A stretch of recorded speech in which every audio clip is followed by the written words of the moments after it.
시청자 여러분 안녕하십니까? 한 주간의 북한 관련 소식과 함께 주요 이슈를 분석해드리는 통일로 가는 길입니다. 박근혜 대통령은 2월 16일 국회 시정연설을 통해 강력한 대북 제재를 강조했습니다. 특히 만약 이대로 시간이 흘러간다면 브레이크 없이 폭주하고 있는 김정은 정권은 핵미사일을 실전 배치하게 될 것이라고 말했습니다. 그럼 한국은 두려움과 공포에 시달리게 될 것이라며 더 이상 북한의 기만과 위협에 끌려다닐 수는 없다고 단호한 의지를 천명했습니다. 연설 내용을 직접 들어보시죠.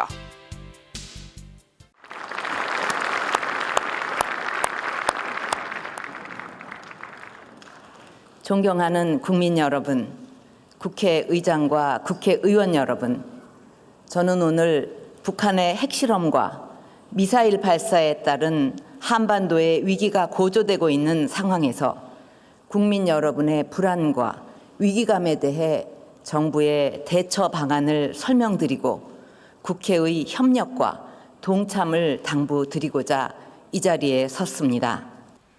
북한은 우리 정부와 국제사회의 거듭된 반대와 경고에도 불구하고 새해 벽두부터 4차 핵실험을 감행하여 한반도는 물론 전 세계 평화에 대한 기대에 정면 도전을 했습니다. 특히 국제사회의 규탄과 제재가 논의되는 와중에 또다시 탄도 미사일을 발사하고 추가 핵실험과 미사일 발사까지 공언하고 있는 것은 국제사회가 바라는 평화를 그들이 원하지 않는다는 것을 보여준 극단적인 도발 행위입니다. 만약 이대로 변화 없이 시간이 흘러간다면 브레이크 없이 폭주하고 있는 김정은 정권은 핵미사일을 실전 배치하게 될 것이고 우리는 두려움과 공포에 시달리게 될 것입니다. 국민 여러분, 이제 기존의 방식과 선의로는 북한 정권의 핵개발 의지를 결코 꺾을 수 없고 북한의 핵 능력만 고도화시켜서 결국 한반도의 파국을 초래하게 될 것이라는 점이 명백해졌습니다. 이제 더 이상 북한의 기만과 위협에 끌려다닐 수는 없으며 과거처럼 북한의 도발에 굴복하여 퍼주기식 지원을 하는 일도 더 이상 해서는 안 될 일이라 생각합니다. 이제는 북한을 실질적으로 변화시키기 위한 근본적 해답을 찾아야 하며 이를 실천하는 용기가 필요한 때입니다. 그동안 우리가 너무 오래 북한의 위협 속에 살아오면서 우리 내부에서 안보 불감증이 생긴 측면이 있고 통일을 이루어야 할 같은 민족이기에 북한 핵이 바로 우리를 겨냥하고 있다는 불편한 진실을 우리는 애써 외면해 왔는지도 모릅니다. 이제 더 이상 설마하는 아니한 생각과 국제사회에만 제재를 의존하는 무력감을 버리고 우리가 선도해서 국제사회의 강력한 공조를 이끌고 우리 스스로 이 문제를 풀어내기 위해 가능한 모든 방법을 동원해야 합니다.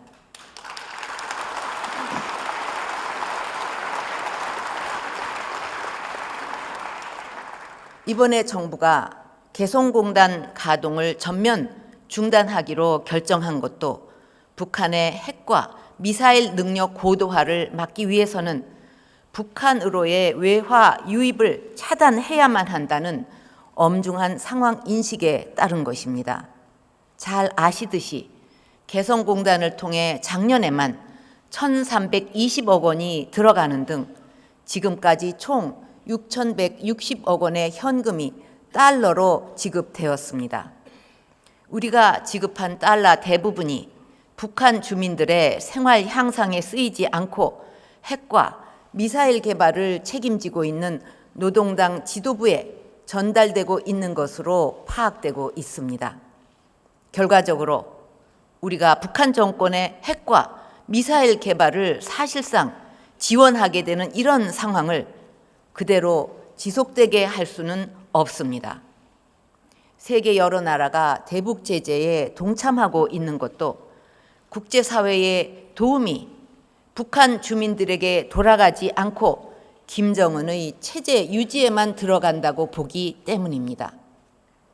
또한 국제사회가 북한으로의 현금 유입을 차단하기 위해 강력한 제재 수단을 강구하고 있는 상황에서 가장 직접적인 당사자인 우리나라가 국제사회와 함께 북한이 핵을 포기하도록 만들 모든 수단을 취해 나가는 것은 당연히 해야 할 일인 것입니다.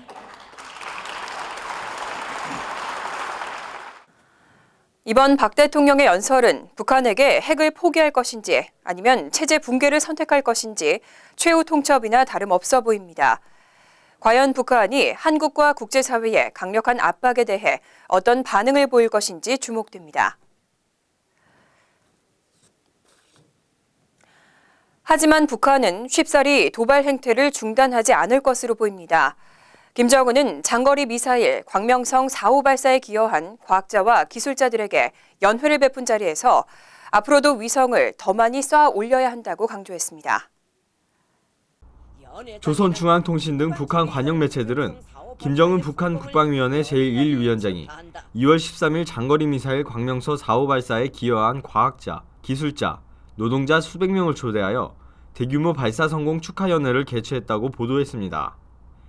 부인 이설주와 함께 연회에 참석한 김정은은 축하 연설에서 적대 세력들이 어느 때보다도 우리를 질식시키려고 피눈이 되어 날뛰고 있는 복잡한 정세 속에 역사적인 당 제7차 대회를 눈앞에 두고 나라의 운명과 조국의 존엄을 걸고 지구 관측위성을 발사한 것을 결심한 것은 진짜배기 애국자, 우리 당에 충실한 붉은 과학전사들을 굳게 믿었기 때문이라고 언급했습니다.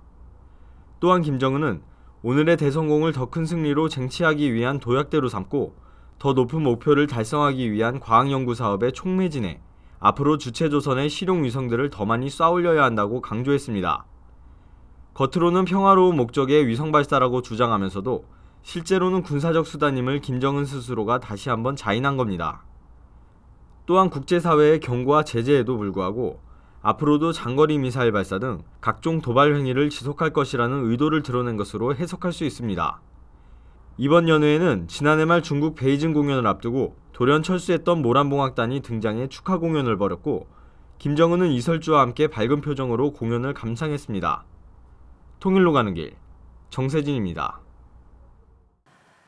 버락 오바마 미국 대통령이 사상 첫 대북제재 법안에 서명했습니다. 오바마 대통령이 서명함에 따라 대북제재법은 이날부터 공식으로 발효됐습니다. 북한만을 겨냥한 대북제재 법안이 미 의회를 통과하고 대통령의 서명을 거쳐 발효된 것은 이번이 처음입니다.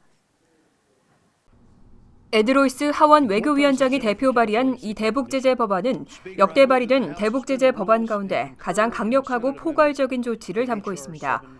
법안은 북한의 금융 경제에 대한 전방위적 제재를 강화해 북한이 핵과 미사일 개발, 사이버 공격 능력 향상, 북한 지도층 사치품 구입 등에 쓸 수 있는 달러 등 경화를 획득하기 어렵게 자금줄을 전방위로 차단하고 관련자들에 대해 의무적으로 제재를 부과하는 것이 골자입니다. 특히 제재의 범위를 북한은 물론 북한과 직접 불법 거래를 하거나 북한의 거래를 용이하게 하는 자 또는 도움을 준 제3국의 개인과 단체 등으로 확대할 수도 있는 내용을 포함하고 있습니다. 미국은 앞으로 현재 논의가 진행 중인 유엔 차원의 다자 제재와 더불어 이번 대북제재법에 근거한 양자 제재를 양대 축으로 삼아 대북 압박의 고삐를 한층 강화해 나갈 것으로 예상됩니다. 지난 1월 6일 북한의 4차 핵실험 당시 전 세계 모든 국가들은 핵실험 사전 징후를 인지하지 못했습니다. 앞으로도 북한 정권이 마음만 먹는다면 사전 징후를 거의 노출하지 않은 채 추가로 핵실험을 실시할 수 있다는 미국 전문가의 분석이 나왔습니다. 미국의 북한 전문 웹사이트 38놀스는 2월 16일 공개한 북한 핵실험장 위성 사진 분석 보고서를 통해 북한이 함경북도 길쭉은 풍계리 핵실험장 지하에 이미 여러 개의 땅굴을 파둔 것으로 보이며 따라서 사전 징후를 거의 노출하지 않은 채로 추가 핵실험을 실시하는 것이 가능할 것이라고 우려했습니다. 분석을 담당한 잭 류 연구원은 지금까지 풍계리 핵실험장 부근을 촬영한 상업용 위성 사진을 검토한 결과 이미 완성된 터널들을 보유한 것으로 보인다며 만약 북한 지도부의 결정이 내려지면 곧바로 핵실험을 진행할 수 있을 것이라고 예상했습니다. 류 연구원은 지난 1월 6일 4차 핵실험 이후 풍계리 실험장의 남쪽 갱도 입구 부분에서 겉으로 관찰된 활동이 거의 없었다며 북한이 외부로 사전 징후를 노출하지 않은 채 핵실험을 할 수 있음이 지난달 핵실험에서 나타났다고 주장했습니다. 그는 위성사진 분석 결과 4차 핵실험 이후 핵실험장 북쪽 갱도 입구에서 일부 변화가 나타났으며 이는 핵실험 결과를 평가하기 위한 연구진의 활동이거나 새로운 핵실험에 대비한 활동일 수도 있고 혹은 방사성 물질 유출을 막고자 갱도를 봉쇄하는 작업일 수도 있다고 설명했습니다. 통일로 가는 길 권미숙입니다. 북한의 연이은 도발과 국제사회에 대한 공공연한 협박 형태에 중국도 바뀌고 있는 걸까요? 중국 정부는 몰라도 일반 중국 국민들의 인내심은 한계에 다다르고 있는 것으로 보입니다. 이번에는 중국 관영 매체가 60% 이상의 중국인들은 북한을 나쁜 이웃으로 여기고 있다면서 직격탄을 날렸습니다. 중국 공산당 기관지 인민일보의 자매지 환구시보는 2월 15일자 갈수록 많은 중국인이 북한을 보는 시각을 바꾸고 있다는 제목의 사설에서 북한을 혐오하는 중국인의 비율이 60%를 넘어섰다고 밝혔습니다. 환구시보는 이 사설을 통해 중국 내 일부에서는 여전히 북한이 중국의 완충지대라는 이야기를 하고 있지만 북한은 중국의 강력한 반대를 무시하고 핵실험을 반복해서 중국의 국가이익에 엄중한 손해를 끼치고 있다고 북한의 핵 정책을 비판했습니다. 또한 갈수록 많은 중국인들이 북한을 우호적인 국가로 보지 않고 중국의 짐, 심지어 나쁜 이웃으로 여기고 있다며 현재 이러한 시각을 가진 중국인의 비율은 60% 정도이며 이보다 더 많을 수도 있다고 전했습니다. 사설은 외교는 고도의 전문성이 요구되는 영역이기 때문에 여론의 향배가 외교 정책의 지휘봉이 될 수는 없다고 전제하면서도 여론은 현재 중국이 외교 전략을 결정하는 주춧돌의 하나라고 강조했습니다. 이러한 북한에 대한 중국인들의 인식 변화가 중국 정부로 하여금 북한에 대한 제재를 강화해야 한다는 압력으로 작용하고 있음을 시사하는 대목입니다. 실제로 현재 환구시보는 인터넷 홈페이지를 통해 당신은 북한이 중국의 전략적 완충지대라는 기존 관념에 대한 반성이 필요하다고 생각하십니까? 라는 여론조사를 실시하고 있습니다. 현재까지 1만 명이 넘는 중국인들이 이 설문조사에 응했고 74%에 달하는 응답자들이 그렇다, 재평가돼야 한다는 의견을 밝혔습니다. 한편 중국 관영 영자지 차이나 데일리도 2월 15일자 사설을 통해 대북 제재를 통한 북핵 문제 해결을 강조했습니다. 사설은 북한의 4차 핵실험과 미사일 발사 등이 위험한 단계를 넘어섰다. 모든 당사국이 북한이 핵 프로그램을 제고하기에 충분한 제재 패키지에 동의한다면 한국의 사드 배치 필요성이 사라질 것이다. 북한을 실질적으로 아프게 할 수 있는 유엔 차원의 결의안이 반드시 나와야 한다고 주장했습니다. 변화하고 있는 중국인들의 북한에 대한 시각이 앞으로 중국 정부의 대북 정책에 어떤 영향을 미칠 것인지 국제사회의 이목이 집중되고 있습니다. 통일로 가는 길 전상입니다. 프린스턴 대학에는 프린스턴 for North Korean Human Rights라는 북한 인권단체가 있습니다. 지난 2011년 학생들이 자발적으로 결성한 단체인데요. 이 단체가 지난 2월 13일 연례 컨퍼런스를 계기로 Dear KJU 캠페인, 즉 김정은에게 메시지를 보내는 캠페인을 시작했습니다. 참여자들이 간단하게 북한 김정은에게 하고 싶은 말을 한 다음 머리에 달걀을 깨는 동영상을 SNS에 올리는 방식인데요. 2014년 SNS를 뜨겁게 달궜던 아이스버킷 챌린지의 북한 인권 버전이라고 할 수 있을 것 같습니다. 이들이 제작한 화면을 직접 감상해 보시죠.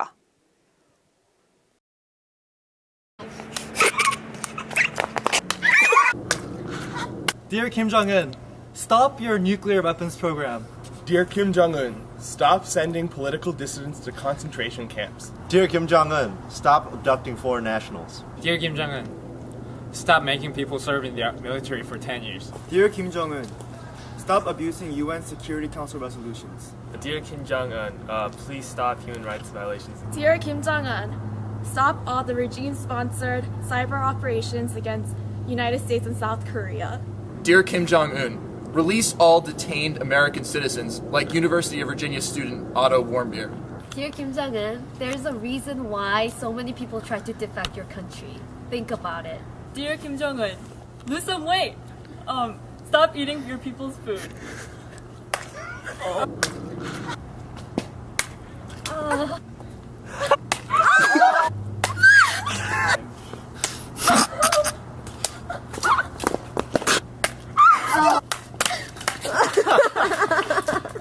Daniel Kim, So-min John, you're up next. I challenge Congresswoman Barbara Comstock and Sang Lee. Alex Pai and Jonah Vernejul. Kiana Miramati and Sarah Grande. Bamsu Kim and Kanu Kim. Jay Lee and Hannah Kwon. Lloyd Fang, Nicholas Wu. Erin Jung and James Chen.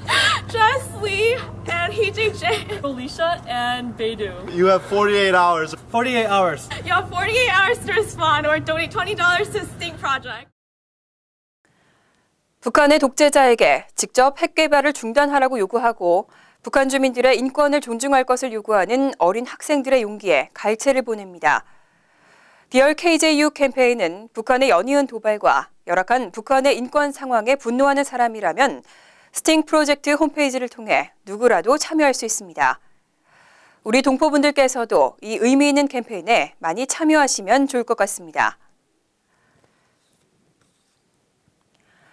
이처럼 북한 인권 문제가 국제사회의 초미의 관심사로 떠오르고 있는 가운데 김정은이 북한에서 자행되고 있는 수많은 반인도적 범죄 행위에 대해서 직접 유엔의 조사를 받을 수도 있을 것 같습니다. 유엔 북한인권특별보고관은 김정은과 북한 고위층을 국제사법재판소가 직접 조사해야 한다는 요지의 보고서를 유엔에 제출할 예정입니다. 마르주키 다르수만 유엔 북한인권특별보고관은 2월 10일 유엔에 북한의 인권 침해 실태와 관련하여 김정은 국방위원회 제1위원장에 국제형사재판소 기소 가능성을 북한에 미리 통보해달라고 공식 요청했습니다. AFP 통신의 보도에 따르면 다르수만 보고관은 조만간에 유엔에 제출할 보고서에서 나치 형태의 인권유린에 책임이 있는 북한 고위급 인사는 심판을 받아야 하며 여기에는 김정은도 포함될 수 있다며 유엔 인권위원회는 김정은과 북한 최고 지도부에게 그들이 자행한 반인도적 범죄에 대해 조사를 받을 수 있다는 점을 통보해달라고 주문했습니다.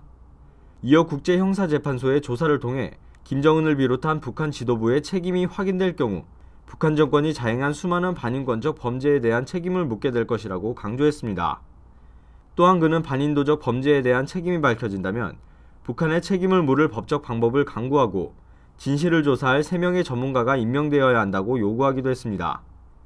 김정은과 북한 고위층 인사들을 국제형사재판소에 회부하기 위해서는 유엔 안보리의 동의가 필요합니다.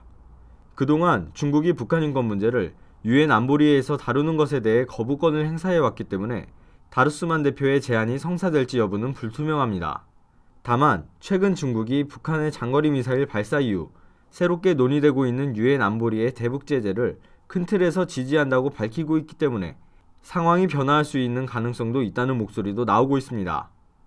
다음 달 유엔 인권위원회에서 논의될 이 보고서는 북한 당국의 인권유린 관련 책임 규명을 요구한 지 2년이 지났지만 북한의 인권 상황이 전혀 나아지지 않았다고 결론을 내리고 있습니다.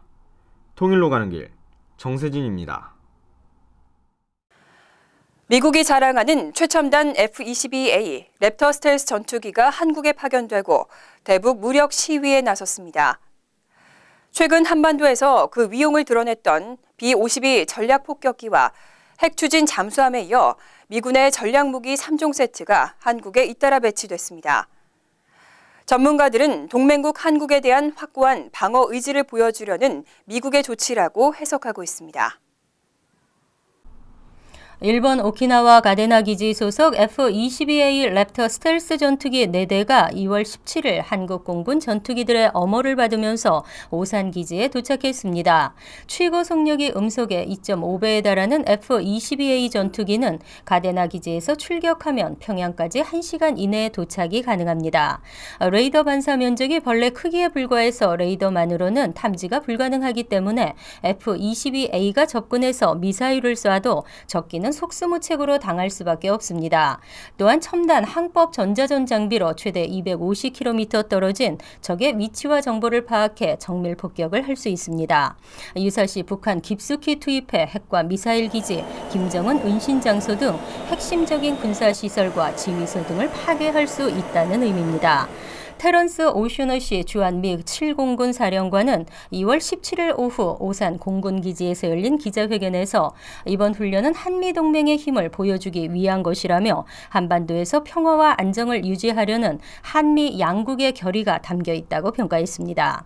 한편 한국군 관계자는 미국이 3, 4월에 실시되는 키리졸브와 독수리 훈련 등 한미연합 군사훈련에 B-2 스텔스 포기업기와 핵추진 항공모함도 참여시킬 방침이라고 밝혔습니다.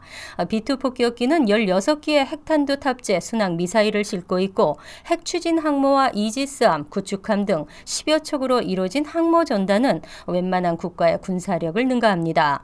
미국이 보유한 전략 자산을 총동원해 북한의 핵도발을 봉쇄하겠다는 강한 의지가 담겨 있는 대목입니다. 한미는 이번 키리졸브 독수리 훈련을 사상 최대 규모로 실시하기로 합의했습니다.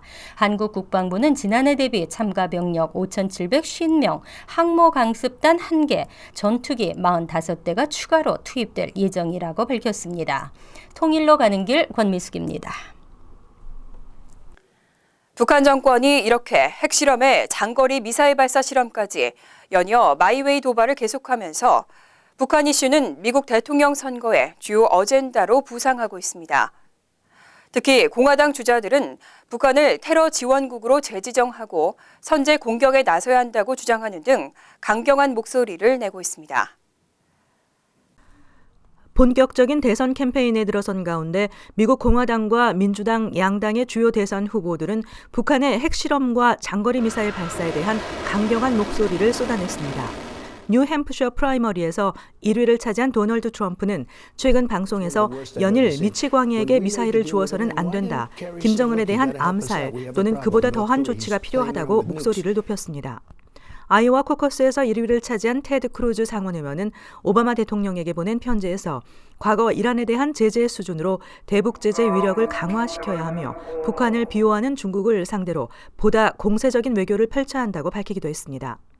과거 북한에 대해 강경한 입장을 고수해왔던 마르코 루비오 상원의원은 북한을 테러 지원국으로 다시 지정해야 한다며 북한의 미사일이 미군 시설과 민간인, 동맹에 위협이 된다고 판단하면 미사일 방어 시스템을 동원해서 격추할 것이라고 강조했습니다. 제프 부시 전 플로리다 주지사는 심지어 미국의 안전에 필요하다면 선제 공격을 가해야 한다고 주장하기까지 했습니다. 이는 북한이 이번에 장거리 미사일을 발사한 동창리 기지나 영변 핵시설에 대한 외과 수술적 정밀 폭격도 고려해야 한다는 뜻으로 해석됩니다. 민주당 후보들도 강경한 목소리를 내고 있는 것은 마찬가지입니다.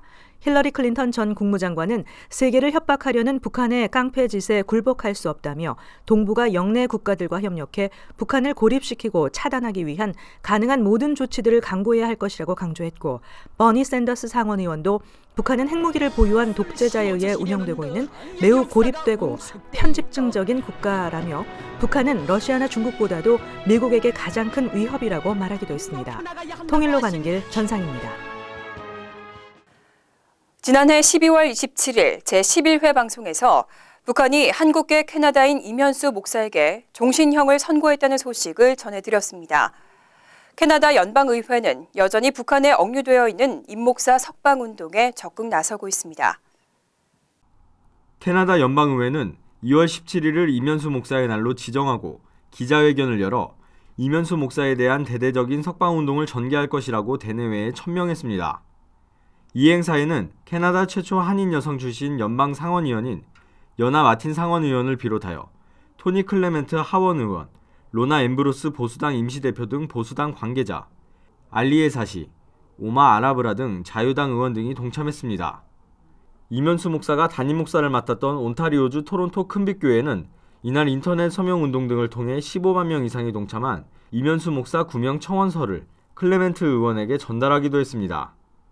1996년 이른바 고난의 행군 시절부터 북한을 100여 차례 방문하여 타가소와 학교 등에 대한 인도적 지원 활동을 해왔던 임 목사는 지난 1월 말에도 동일한 목적으로 북한을 방문한 뒤 연락이 두절되었고 뒤늦게 북한 당국에 억류된 사실이 알려졌습니다.